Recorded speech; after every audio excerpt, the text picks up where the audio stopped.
Pour persuader les hommes d'accepter leur doctrine, les mauvais esprits procèdent de diverses manières. Parlent des révélations. Ils s'en servent auprès des chrétiens qui s'imaginent que le surnaturel procède uniquement de Dieu. En ce cas, leur enseignement s'adresse directement à la personne. Il y aura illumination sur tel passage des Écritures ou des révélations, ou bien des visions du Christ, ou encore ils se serviront de citations bibliques qui se présenteront spontanément à la pensée et qui semblent données par le Saint-Esprit. Puis, ce sera les suggestions. Ils injectent leur enseignement ou raisonnement même de la victime qui s'imagine adopter ses propres conclusions. Sous cette forme, les enseignements des esprits séducteurs semblent si naturels, ils se présentent de façon si subtile qu'ils font corps avec le fonctionnement normal des facultés intellectuelles.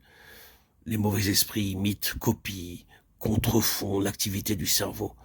Ils peuvent communiquer directement avec l'entendement, même lorsqu'il n'y a pas possession. Ceux qui sont ainsi séduits ne le savent pas. Ils s'imaginent que c'est à la suite de raisonnements tout personnels qu'en matière religieuse, ils acceptent ou rejettent ceci ou cela. Et ne voient pas que les esprits séducteurs les ont amenés à raisonner hâtivement, parfois sans données suffisantes ou sur de fausses prémices, donc sur un faux point de départ. Et que l'aboutissement obligé, logique, c'est une fausse conclusion. Les mauvais esprits atteignent donc leur but, qui est d'enraciner le mensonge dans l'entendement de leurs victimes. Puis ils utilisent des doctrines apparemment humaines. Ils se servent des hommes, docteurs, professeurs, théologiens, qu'ils ont plus ou moins contaminés et qui sont censés communiquer la vérité sans restriction, sans altération. Hommes que généralement on croit absolument à cause de leur piété. Vous entendez dire fréquemment, monsieur, un tel est tellement bon, c'est un saint homme. Et je crois ce qu'il dit. On considère sa vie comme garantie suffisante de sa doctrine, alors qu'il faudrait juger cette doctrine d'après les Écritures, indépendamment de la vie et du caractère de l'homme.